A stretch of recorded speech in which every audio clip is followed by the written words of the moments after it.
Welcome to Casamonte. This is a unique 3-story property here in Macasandig, just near High Ridge. And we are here with John, the brains behind this development. Good afternoon. So John is the architect. Yes, I am the one who designed. Of Casamonte. The one who conceptualized, the one who constructed. But designed. I was the mason, I was the carpenter, I was almost everything. All around. Yes, all around. So up not only the architect, but even during the construction process, you were super hands-on. I was super hands-on. As well as, up to now, I am actually part of the marketing, the management of the property, so the upkeep, and then Airbnb, the restaurant, everything about this property. Everything, so super hands-on. Yes, yes. So today in this video, John will be giving us a tour of Casamonte and will be explaining the concept behind this unique design. Okay, yes, we will. And so now, let's start with the facade. Okay, the facade is actually very simple. I just wanted something humble and meek. Something that is, from the outside, it looks very small actually. Coming from the road, you would see it would look like a single story. A-frame. Yes, A-frame. A-frame. No, well, it's not an A-frame. It's already what you call a hip roof, I think. And then it has a mid-century design, like all these breeze blocks. Also, we also have the textured walls, which we call mid-century. It's from a mid-century inspiration also. It's called anay finish.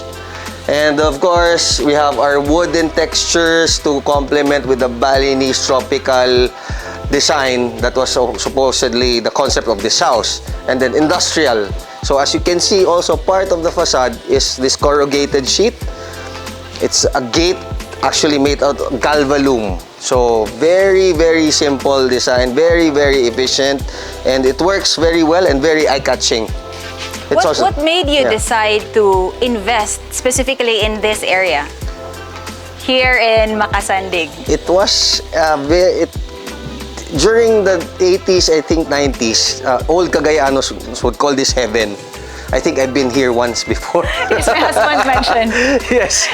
We call this area heaven because of the elevation. I don't know. I don't want to be more specific. Maybe more of the elevation as well. And because you're closer to the clouds, so I guess this is heaven. And then let your imagination run wild na lang about that. You know? There were teenagers here who had cars. So whatever it is, they call this heaven. And I really appreciated the area because it was elevated. And then when it was elevated, you know, High Ridge is here. So people actually come to this area because of High Ridge, but never onto this area because they only saw trees. And they probably thought it's all mostly wilderness, it's hard to build, but no. And there's a rainforest at the back. Yes. Do you wanna? This is the restaurant, by the way. So the first level is a restaurant. Yes, indeed, it's with a kitchen on the side. An outdoor kitchen. So right now, this is a restaurant. We serve comfort and house cucina food that we used to have during my what do you call this? When I was growing up in Bacolod. So there's kansi, there's also mga Bacolod inasal, something that's close to my heart. So you know, it's like the whole experience. The food plus the design plus the house. So you serve Filipino food here? Comfort, yes. Comfort Filipino and comfort food. Well, actually more on cucina food, like what we used to have before. So basically, this is a restaurant of 330. So anyone who wants to buy this property can actually will be a turnkey restaurant where you just come in, turn the key, and then you can operate already. You have a kitchen, operating kitchen, you have the furniture. If you want the furniture, we can offer this as well. So the property is already turnkey. So anyone can actually operate when they come in. So it's really a live, work, play concept where you will love it. I'm actually loving it. I'm having this very hard hesitation in my heart that I don't want to sell the property, but my passion is to build more and more. So that's why we're selling this property. we're selling concepts. We're selling new things and ideas. So now we will be going down to basement 1, which is the residential area of the property. Welcome. This is our, what do you call this? Foyer. Foyer in French. So you have your own shoe cabinets. This is for people who have umbrellas. Going down towards, sorry.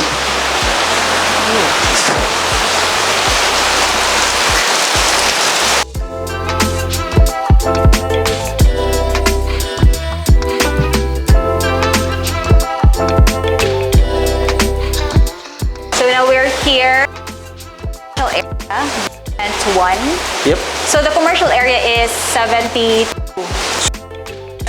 meters. So fit around 30 to 40 people. 30 to 40 people. Comfortably. So it's al fresco, no partition yet. So people actually, soon to be owner can actually add partitions, or if not, they can also enclose the space if they want to. If they want to. Put air conditioning. Yeah, how about the floor area of the residential part of the property? If I'm not mistaken, it's around 120, around 220. Around 120 square meters. 20-ish, yes, something like that. And it's a 1-bedroom. Well, it has everything in it already. Toilet and bath. Yeah. Residential property. The master's bedroom is located in the residential. It has a ensuite toilet and bath with a walk-in closet. It also has a powder room for the guest, a pantry, a very large pantry that's stocked right now, so we cannot look at it. It has a very beautiful matte finish, charcoal gray for the cabinet. Kitchen. Yeah. So it has built-in kitchen equipment, two-door ref, a built-in microwave, built-in oven, and then of course a built-in And of course, this is what I invested most. It's a Calcutta marble top. It's one whole slab, and then I had to slice the whole slab into 2. So you have this and the other one there. And then of course, the finish looks very clean because there are no cuts. Yes, unlike with the regular it's a whole tiles. slab. So we took, say, around 3.6 meters by around more than 2.4 meters, the slab. So it was pretty big actually, and I fell in love with it because it doesn't look too. It doesn't look too luxurious, not too shiny. But it looks very clean. Yes, yes. Yeah. And in which that is the idea. Minimal clean. Minimal clean. And then there's a powder room here. Yeah. The Over powder on this room side is for the guests. It's a barn door. You open to it. It's actually small. It has a countertop or egg-shaped lavatory, complete with the bidet and furnishings. And it is a beautiful tile that's made out of printed tile. That's, what do you call this? It's actually a tropical design tile if you look at it. In its large format, around 2.4 meters by 1.2 meters of height. Also, the floor-to-ceiling height, I noticed, is higher than regular house and lot offerings. Actually, so what's the floor-to-ceiling height for this is around 2.8 meters, around 3 meters actually, because number one, we did not put, as you've noticed, we don't have a ceiling. Ceiling, it's exposed. Industrial finish.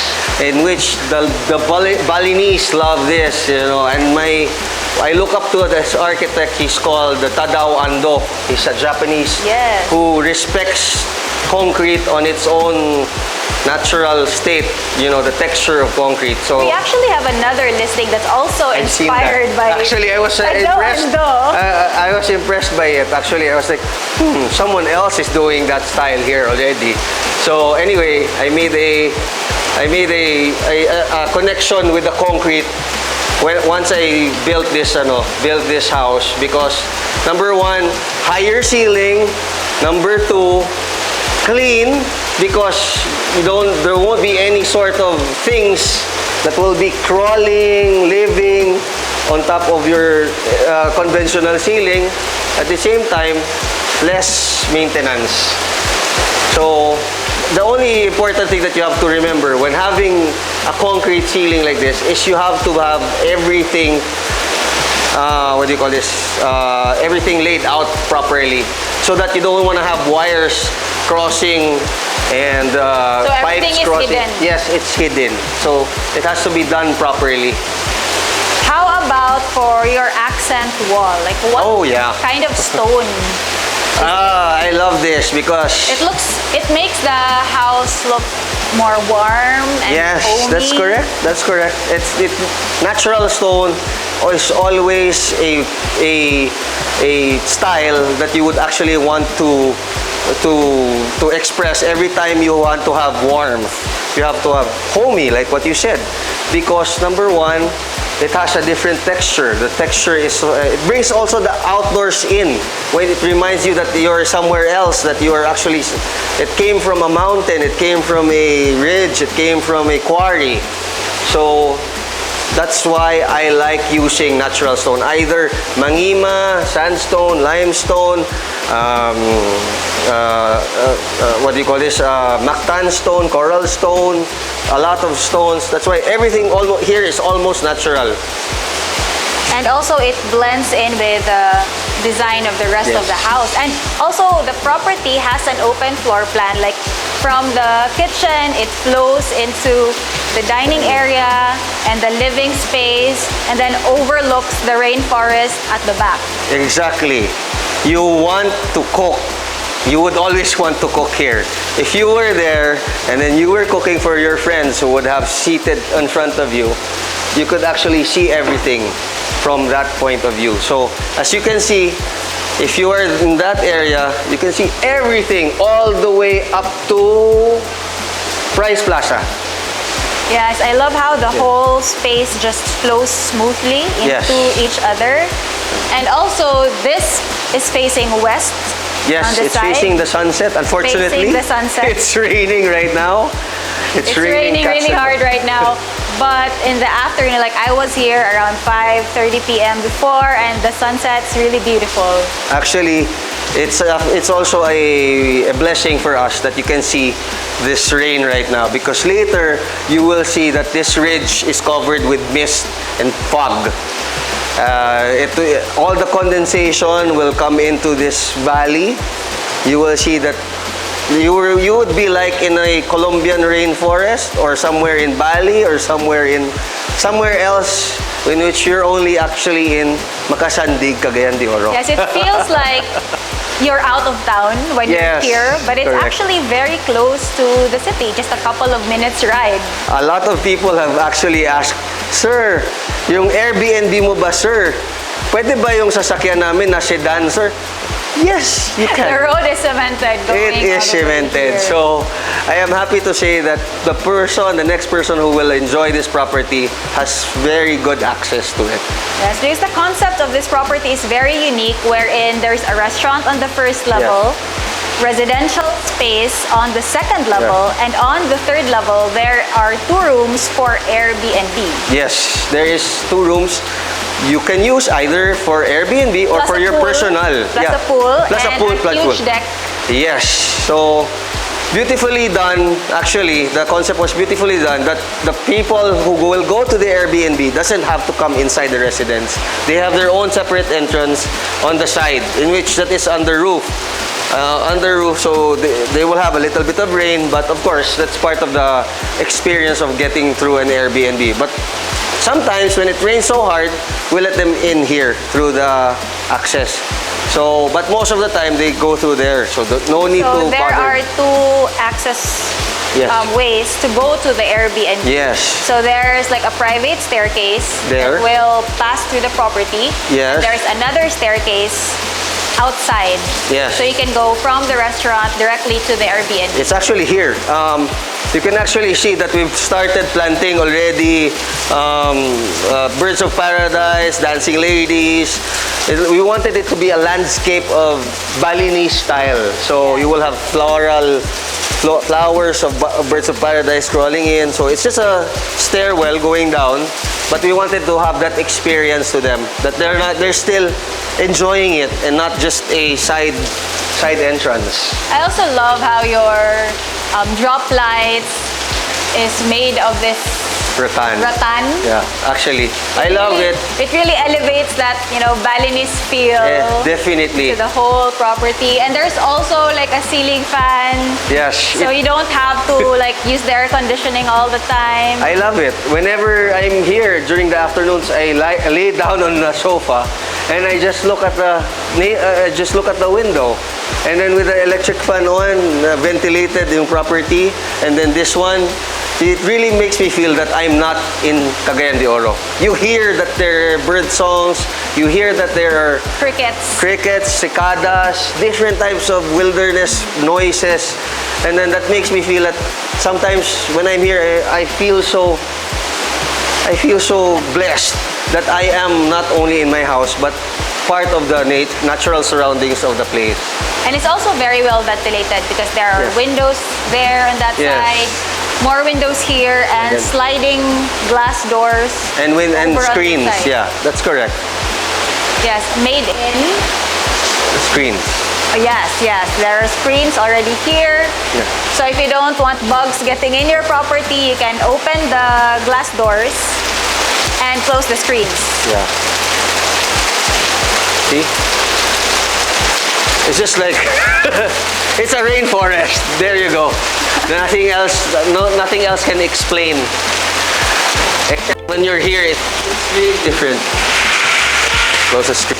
Yes, and when you open all the glass doors, like the living area can flow smoothly outside.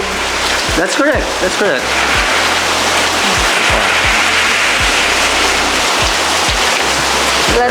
Let's close it. There you go. So the ventilation is from here to there. Yeah, it's really well ventilated. Now, let's check out the master bedroom here on the residential floor. Here, I'd like to introduce you to our big screen TV. This is our vision. This is our view. Big screen TV. So this is the vision that we have. This is a visual representation that we see every morning that we have and every night. It's so nice to be able to wake up to this view. Yes, definitely. So as you can see, it's already misty already. You cannot see past those trees already. So it's misty and foggy. It feels like you're in the Hilayan or Baguio, like mountainous places. Exactly. And you have a view of the dipping pool on the third level as well. It's corner window, so we have this is what you call corner windows. You could see uninterruptedly, except for this small seam here. You can actually see almost 270 degrees 270 degree angle from this point. You can see everything from there. So you can see the whole property. And the floor to ceiling height here is higher. It's higher. It's around 4.5 meters. So that's around, I guess, around 15 feet. Yeah. 15 feet. 15 feet. Because it's already angled. We follow the slope of the roof. So in this area, it looks way bigger than because of the ceiling. Yes. And then you have the big screen TV. So for this property, instead of going up, you go down because of the terrain. Because of the terrain. So yeah, actually it's still very elderly friendly. Okay, so let's check out the Airbnb unit. Yes. On the third level.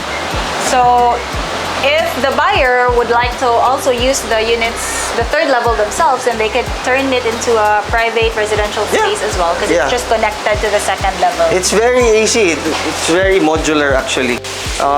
Welcome to our Airbnb. So this is our living area, the living area. This is a common living area. You have a 8-seater dining table, and then you have a small a sitting space here And with a small kitchenette. kitchen. Yeah. A kitchenette. Kitchenette. So for your guests, Airbnb guests, can they like bring food and cook here? Yes, definitely. Definitely, they would, most of the Airbnb guests actually bring their food here. They put a lechon, a buffet table outside sometimes, and then sometimes they just sit here, and then there are times that they actually order from the restaurant, and then complementary business. So you have the restaurant that can actually serve those people who wants to. So it's very convenient for those who want to get away, since if they don't want to bring their own food, they can Correct. just order at your restaurant. Correct. And then you also give them Who a don't discount. have time. Yes, they have a 15% discount on the food items upstairs. So it's very cohesive, like the Yes. businesses are very Yes. cohesive. And that's what the buyer will be getting as Yeah. well if course. they decide to buy this property. There's already income generating. Yes. It's And- already income generating currently. But if they want this to have their private residence, you can have 2 bedrooms and then a family room. And then you have the deck, the pool And it deck. has a view of the dipping pool and Yeah. the rainforest. Exactly. The same. And then it's all sliding door. Because during pandemic, I kept on watching all these reels of someone from the bed and then going up and then opening the sliding door and then dipping on the pool and then taking a picture of the Balinese landscape. That kept on recurring to me. So that recurrent dream. So you created. Yes, you now. created the reels that you've been seeing. Yeah, so that reel has been recurring to me. I told myself, you might as well do it here. You have the perfect view. You have the capacity to do it with a pool. Why not? So let's check out the Yeah. first bedroom. Yes. So both rooms have their own toilet and bath. Correct. Again, with sliding barn doors. Yes. And also sliding glass doors leading out to the deck. Yes. Okay. So this is where it happened. This is where the dream was, the reel was happening. Coming up from here, you go all the way straight down to the pool and look at the beautiful landscape. That's the idea. And it's really a good sized space for like family gatherings or intimate, Yes. like celebrations with friends. Because Actually- you have this huge deck right in front of the bedrooms and the Yeah. common area. So you have this deck that you can actually have a lounge here. If it wasn't if there wasn't so much rain, people can actually enjoy this lounge as well as the other one with a canopy. So at least, even though it's raining, people can still enjoy the property. But if as a private residence, it's the same concept. And yeah, So let's go Go to the check other side. out the other room. yeah. So right now we're actually waiting for the next the next guest. to check so in. there it's So you've been very busy with your Airbnb. actually more than 50% already occupancy in 1 month. So that's why hence it's a good business. It's really a good business. So right now So how many people can fit into this room? we're expecting 2, 4, 6, 8. 8 people. 8, but if you want to have more, you can have 3, 3, 3, 3. So that's 12. So depends on, but our maximum capacity is 15. So For this room. for the whole property. The whole space. Because if you, it would be too tight. It wouldn't be too comfortable anymore if you go more than 15. So we discourage that, but of course, we cannot stop men if ever there are people who not 20 packs. That's just too much. So right now we're expecting 15. Is it 15 or was it 18? For the overnight, but they can invite Yes. more. Yes. But they just can't. The other We have guests a just cap. can't stay overnight. We have a cap for guests, for visitors, day visitors during mga around 30 people, and then after that they have to go home around 10 o'clock and 11 o'clock or 10 to 11 just to minimize people sleeping inside the property. Okay. So it's also it also has a 55-inch TV like the other room.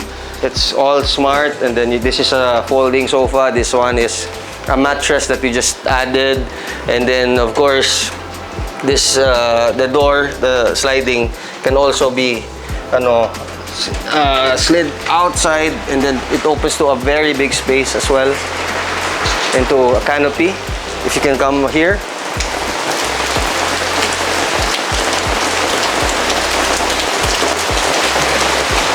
So we already installed the canopy for this one, so that actually people can enjoy it while so you have a different view towards the outside.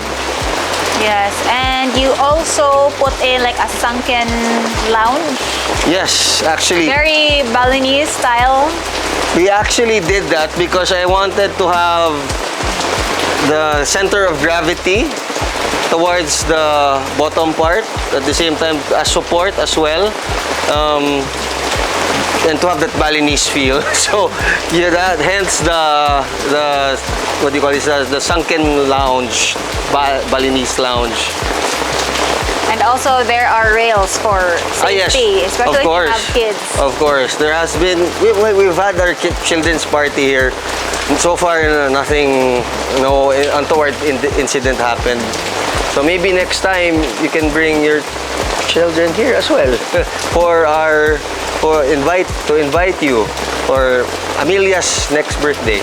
Ah, okay. If it's still here, if the property is still here. So How about for day use? Like if they want to throw a party just for day use, like just rent out the deck? We're still actually trying to figure that out, because maybe during the weekdays we will accept if they take we will give if they will actually do buffet we will do for buffet for them as well. So we are thinking of other ways to generate income other than just the Airbnb. So maybe we can close the weekdays for buffet style, or for outdoor al fresco dining. That is very much open yet. The ideas are still. And if you have like special holidays, like Christmas or Valentine's, graduations, like we can do like a buffet here. It would have been, yeah. People can just come and then they can just pay up per head rate. Like that, or a bar. Or we can do like a cocktail session here during sunsets. Anything is possible if you have the idea. Acoustic sessions here. Yes, so people can pay 1,000 pesos, unlimited drinks, and then just enjoy the property. It's unlimited. The ideas are unlimited. Anyway, before we go in again, I would like to tell you that this deck is already waterproof, meaning the bottom of this deck is hollow. You can actually build another room below this deck and below that deck right there. So it's already ready, and you have stairs over there, and over there's another stairwell over there. If they want to utilize that area, they can actually go down and build below this deck, and it's already waterproof, so that they don't have to they don't have to waterproof it in the future. So it's ready for future use. So ready for expansion, because yes, there's space underneath. That is correct. That is correct. Okay, so for those who want to check out the property, yes, it's actually just near High Ridge. Maybe you should transfer there. Yes. And we can end na dayon. Yeah. So thank you so much for the tour of Yes. your beautiful property. It was really enlightening and interesting how the mind of an architect works, from conceptualization to this. To implementation. And to maintenance. So the possibilities of this property is really endless. Yes. So there really are a lot of ways that you can use it. And also not only for yourself as an owner, but also you could also generate income. Of course. Multiple income streams from this property. Yes, which that's makes correct. it very unique. That is and correct. interesting. So it really is one of a kind because we don't have any other property currently in Cagayan de Oro that is like this. Actually, let me also interject that, you know, we have reservations up to October. So, and then there are inquiries and leads already up to December 24. So, to anyone who will actually buy this property, and if you will continue with the Airbnb or with the leasing, the short-term leasing, you already have those in line. Those bookings. Yes. The pipeline. Yes, that is correct. So, it is very unique, actually. First of all, because it's a commercial property. That's it. That looks like a residential property, and it's we are not in a subdivision, so there are no restrictions. So Unlike with properties within subdivisions, there are building restrictions that you have to follow. And also restrictions on how to use the property. Like That's you cannot correct. put up like a commercial area. That is correct. In a residential subdivision. That is correct. So that is why this is very advantageous, and now it's already operational. Okay, so thank you so much for the tour, John. If you would like to check out this property in person, then just contact me. My contact info is in the description, and I'll also be linking the other tour of this property and also for the photos of this property that you could check out as well. So thank you for spending your time with us. You want to add something else? Yeah, it's called Casamonte, and then it's Mi Casa Su Casa. It just means in English, our home is your home. Oh, so that's what it means. Yes. The side outside and the side. Yes. Mi Casa Su Casa. Our home is your home. Yeah. Okay, thank you so much for being with us, guys, and I will see you on my next video. All right, thank you. Thanks, John.